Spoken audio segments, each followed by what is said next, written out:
ZimLife reports that Zimbabwe deports 3 Chinese nationals filmed torturing mine workers. A video of the torture, which circulated online, has caused outrage, spotlighting rampant labor-based abuses in mines. You still remember there was that video which went viral of Chinese people that were abusing their workers at a mine. And we made much noise about it. We spoke about it. Zimbabweans spoke about it. And finally, if this indeed is correct, then we are so excited that finally these people, or these Chinese people, have been deported. So for ZANU-PF to be deporting these people, it's not that they want to see or they are defending Zimbabweans. It is actually because of the pressure that will be circulating around them over the behavior of some of these people that they are allowing into the country. As always, we've been saying that the attitude of the Chinese in Zimbabwe is just as a result of what they are told by ZANU-PF. Exactly what ZANU-PF people tell them when they are bringing them into the country is how they end up behaving, because they are told that Zimbabwean people are just nothing. There's nothing special about Zimbabwean people. You can come into the country and do whatever you want. The only people that you respect are the ZANU-PF people. That's why they come with that kind of attitude. Otherwise, they are not supposed to be treating Zimbabwean people the way that we see our people being treated by these Chinese people. So as for ZANU-PF, they know that they are benefiting. This is all about deals. These are deals that they are doing. And we know that China right now has taken quite a majority of the mines in Zimbabwe are being run by China. And all the proceeds that is coming from all those mines is not benefiting the government of Zimbabwe, is benefiting individuals in ZANU-PF, and while 3/4 of what is coming out of there is being siphoned direct to China. And this is a very unfortunate thing that we continue to see happening, especially in African countries where we have these rogue governments. These rogue governments are jumping into bed with these nations that don't care about democracy, these nations that don't care about the livelihoods of the local people. They are about themselves. They are all about making profits for themselves, benefiting and milking dry all these African countries. And this is another kind of colonialism that we have always spoken about, that we are now experiencing another kind of colonialism in Africa, where we are now having Chinese entering into these African countries and beginning to take over, especially places that are very, very profitable.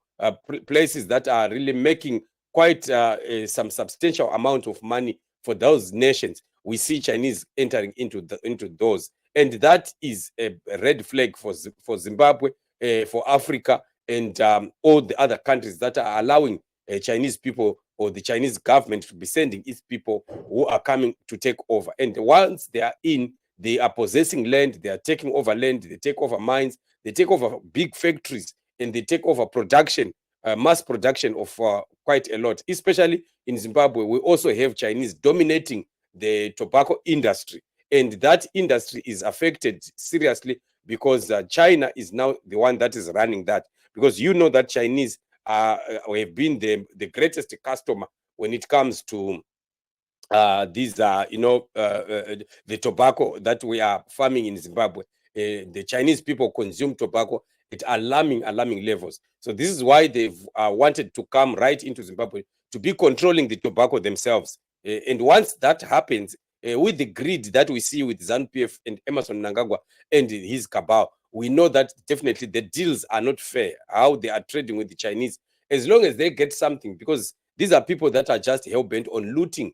So whatever that they get, even if they get 10%, you still remember we were talking about that company where Mnangagwa has brought in Russians, and these Russians are into chrome and diamond. And what they did was Mnangagwa simply told them that you take 70% of whatever you are mining there and you give me 30%. The 30% is coming personally to him, to Emmerson Mnangagwa and his family. And the 70% is taken out by the Russians, and they are benefiting. Just look at that. And Zimbabwe there as a state or as a nation does not have anything there, does not benefit anything from there. And those are the kind of deals that we are talking about, deals that are benefiting only a very few people, and it's not benefiting everyone in Zimbabwe. And that's very unfortunate, because it's actually causing the nation of Zimbabwe to continue to operate in poverty. The poverty we are seeing, like I always say, that it is man-made, it is man-created. This is not a natural kind of poverty that we see in Zimbabwe, because the country itself, the nation of Zimbabwe, is actually very, very rich in terms of mineral resources. And it's not possible to have a country with such amount of mineral resources compared to even other countries of Africa, to be in such a situation that we find ourselves in. A sorry state of a nation where we have to be now begging for food, begging to have countries like Rwanda donating food to us. That is, that is just so pathetic. It's not supposed to be happening that way. So it is all because we don't have proper leaders in Zimbabwe. We don't have a leadership. We have people that are just a mafia who are there to milk Zimbabwe dry. They are concentrating on themselves and their children and nothing else. And the rest of the money that they are stealing also from Zimbabwe, they are banking these monies outside Zimbabwe. And the banking sector in Zimbabwe is suffering. There is no functional banking sector in Zimbabwe. And because of that, we have seen also banks getting into corrupt deals. Right now, we know that the banks in Zimbabwe are also into Forex. They are the guys who are trading with huge amounts of Forex and the like. And yet, Mnangagwa and ZANU-PF, they are going after very, very small fish, people that are changing the $10, the $5, and the $20 in the streets. They are leaving banks that are operating in huge amounts of US dollars into millions and millions. We were talking last time about Tagwire, and I was asking that if Tagwire has been given 1.6 billion, how does he transact that money in such an economy in Zimbabwe? US dollars of that to that tune. And obviously, he's going to enroll quite a number of banks who are going to help him to transact that money. And that's corruption. And obviously, the kickbacks that they will be getting from there will be huge amounts of kickbacks. And that is the kind of scenario that we are seeing in the country. So Zimbabwe needs to be rescued from ZANU-PF and Emerson Mnangagwa. Chinese deals that they have entered into are supposed to be revisited and they have to be reconsidered. And if they are unfair deals, definitely they have to be cancelled. And we start to give these businesses to people that are coming to work and to improve Zimbabwe, to make Zimbabwe a better country, not what we are seeing happening right here and right now. So this is what it is, family. Very, very embarrassing what we are seeing happening in the country. As for Chinese people, let's continue to expose them whenever there are any abuses that are happening, wherever they are happening.